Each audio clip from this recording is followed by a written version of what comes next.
கோவை மாநகராட்சியில் முதல்வர் படைப்பகம் அப்படிங்கிறதுக்கு டெண்டர் கொடுத்து அதை கட்டிட்டாங்க.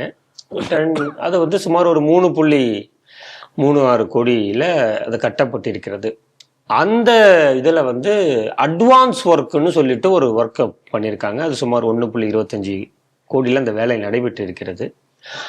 அதுக்கு எந்த டெண்டருமே விடப்படலை. அது அட்வான்ஸ் ஒர்க்கு, அதுக்குன்னு எந்த பேப்பர் ஒர்க்குமே கிடையாது. அந்த வேலையை பார்த்துட்டாங்க. அதுக்கான அமௌண்ட்டும் இன்னும் ரிலீஸ் பண்ணலை. இப்போ மீண்டும் அதே பணியை முன்னெடுப்பதற்கு இப்போ டெண்டர் அறிவிக்கப்பட்டிருக்கிறது. இது பெரிய குழப்பத்தை ஏற்படுத்தியிருக்கு. அப்போனா இந்த மாதிரி தமிழகம் முழுக்க எவ்வளவு பணிகள் நடைபெற்றிருக்கும் அப்படிங்கிற கேள்வியும் சந்தேகமும் கூடவே எழுந்திருக்கு. இப்போ இந்த அரசு இதற்கான நடவடிக்கையா என்ன எடுக்க போகுதுன்னு தெரியல. இது இப்போ பேசு பொருளாகிட்டு இருக்கிறது. இந்த செய்தி எப்படி பாக்குறீங்க?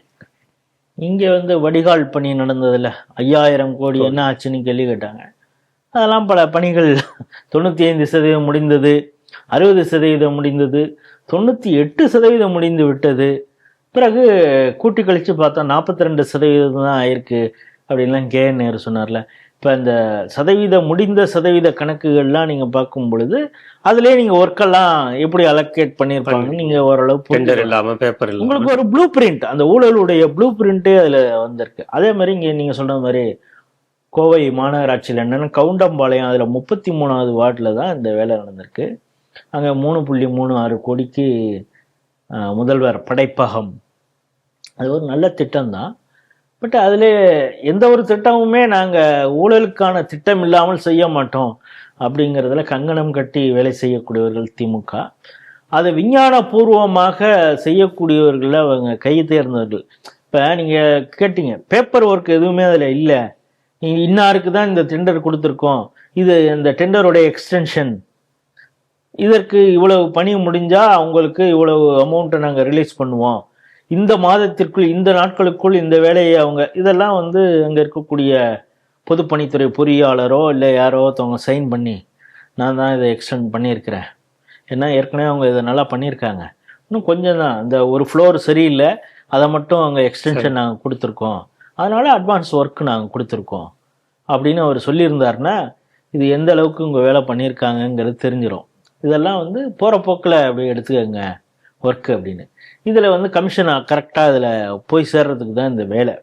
அதாவது எந்த அளவுக்கு தைரியமாக அதிகாரிகள் இதை திருடி இருக்காங்க. அதுவும் பெரும்பாலான டெண்டர்ஸ் வாய்மொழி உத்தரவாகவே தான் கொடுத்துருக்காங்களாம். அந்த ஃப்ளோரா அதையும் பண்ணியிருப்பா நீனே, அந்த 2வது ஃப்ளோரா அதை நீனே பண்ணிடு, அந்த கிரில் கேட் அந்த இது அதெல்லாம் நீ அவர் தான் இவர் தான் அப்படின்னு சொல்லி, சரி இதெல்லாம் யாருங்க, அவர் தான் அப்படின்னு அந்த விவரம் பண்ணி, சரி அவங்க என்ன நினைச்சிருப்பாங்க, அடுத்தது இந்த ஆட்சி தானே வரப்போகுது, நம்ம தேவையான பண்ணிட்டு அதில் ஒரு கமிஷன் அடிச்சுக்கலாம் அப்படின்னு. இன்னும் பெரும்பாலான இந்த இதில் கமிஷன் வாங்குறதுக்கு எதுக்குன்னா கட்சி நிதி அப்படின்னு தான் வாங்கப்படுகிறது அப்படின்னு. ஆரம்பத்திலே ஆதவ் அர்ஜுனா இவங்கெல்லாம் சொன்னது என்னென்னா, கட்சி நிதி என்று யார் கான்ட்ராக்டர்கள் கேட்டாலும் நீங்கள் கொடுக்காதீர்கள் அப்படின்னு. இவர் தனியாக வசூல் பண்ணுவாரான்னு நமக்கு தெரியாது. பட் இப்பொழுது விஜய் அவர்கள் அவர்கிட்ட கீழே இந்த ஒரு சில துறை வர்றதுனால இவங்க டெண்டர் கொடுக்கணும் அப்படின்னா 40 டெண்டர் இவங்க அறிவிச்சிருக்காங்க. இது இப்போ நீங்கள் சொன்னீங்களா பேப்பர் ஒர்க் இல்லாதனால இந்த வேலை நடக்கலைன்னு நினச்சிக்கிட்டு இதுக்கும் டெண்டர் கால்ஃபார் பண்ணியிருக்காங்க. அப்போ பார்க்குறப்ப ஏற்கனவே முக்காசு வேலை முடிஞ்சிருக்குதா அப்படின்னா அது என்னடா அப்படின்னு கேட்டோன்னா அதுதான் அட்வான்ஸ் ஒர்க் நாங்கள் கொடுத்துருக்கோம் அப்படின்னு. அவங்க என்ன சொல்கிறாங்க, அந்த துறையில் இருக்கிறவங்க அட்வான்ஸ் ஒர்க்குங்கிறவங்க பேரிடர் காலங்களில் கொடுக்கக்கூடியதுக்கு பேர் தான் அட்வான்ஸ் ஒர்க்கு. ஏண்டா சாவகாசமாக நீ பண்ண ஒவ்வொன்றுக்கும் நீங்கள் இந்த ஃப்ளோர் கட்டணும்னா இதுக்கான டெண்டர் என்ன, அதோடைய டெண்டர் மதிப்பு என்ன, அதில் L1 L2 L3 6 இதெல்லாம் பார்த்து தானே கொடுப்பாங்க. நீ எல்லாமே அட்வான்ஸ் ஒர்க்கு அப்படின்னா இது எப்படின்னா இந்த சட்டமன்றத்தில் எல்லாத்தையும் பண்ணுறதுக்கு 110 விதியின் கீழ் அப்படின்னு எல்லாம் அடிச்சு விடுறது மாதிரி, அதே மாதிரி இதுவும் எல்லாமே அட்வான்ஸ் ஒர்க் அப்படின்னு கொடுத்துட்டு. இப்போ இதை பார்க்கும் பொழுது நம்மளே ஒரு முறை இந்த பூத கண்ணாடிங்கிற ஒரு நிகழ்ச்சியில் ஆவின்ல எப்படி எல்லாம் ஊழல் நடந்திருக்கிறது அப்படிங்கிறத பேசியிருக்கோம். இப்போ தான் ஆவின் ஊழல் பற்றி திரும்ப பேசணும். எப்போனா இந்த பச்சைப்பால் திடீர்னு நிறுத்தினாங்கன்னு சொல்லி இப்பொழுதுதான் திரும்ப வந்துகிட்டு இருக்குங்கிறாங்க. அது என்னன்னா, ஒரு பாலில் ப்ரொக்யூர் பண்ணுறாங்கன்னா அதுக்கான தரம் தெரிஞ்சிருக்கணும். அதாவது சாதாரணமாகவே கொள்முதல் பண்ணுவா எல்லா பாலையும் ஒருத்தன் தண்ணி கலந்து எடுத்துகிட்டு வருவான், அவனுக்கும் அதே ரேட்டு தான்.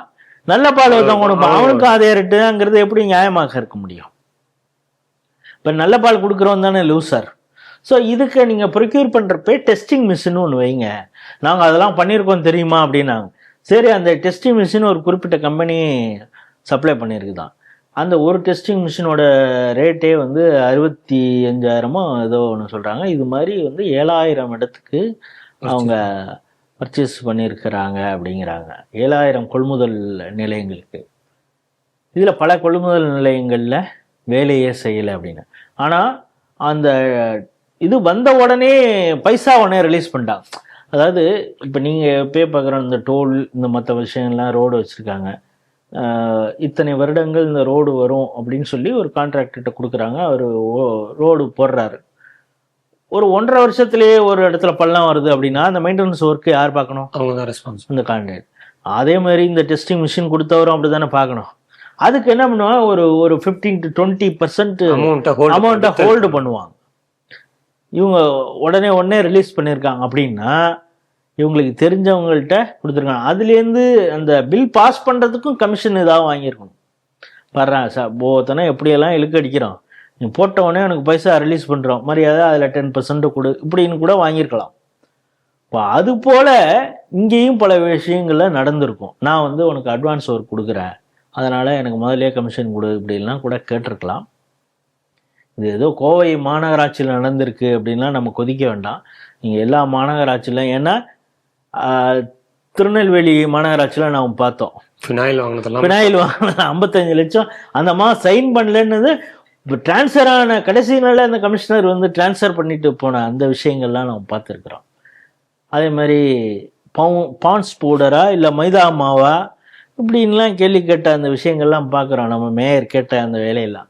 ஸோ இது போல் பல இடங்களில் இந்த டெண்டர் இந்த விஷயங்களில் குளறுபடிகள், முறைகேடுகள், கமிஷன் எல்லாம் நடந்திருக்கிறது. இப்போ ஒரு டெண்டரை கால் ஃபார் பண்ணது மூலமாக ஒரு முறைகேடு தெரிஞ்சிருக்குது.